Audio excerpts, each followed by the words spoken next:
Hi everyone, today I'm going to explain parallel sailing in navigation. Parallel sailing is a method used when a ship is sailing along the same latitude or parallel on the Earth's surface. It means that the course of the ship is either due east or due west because we are not changing our latitude, only the longitude is changing. In this method, we use the formula to find the departure and difference of longitude using simple plain sailing principles. It usually applied for short distance because the Earth is curved and parallel lines are not actually equal on a globe.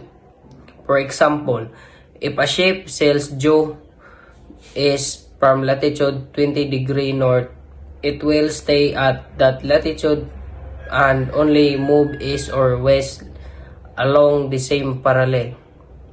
Parallel sailing helps navigators to calculate how far the ship moves east or west when sailing on the same latitude.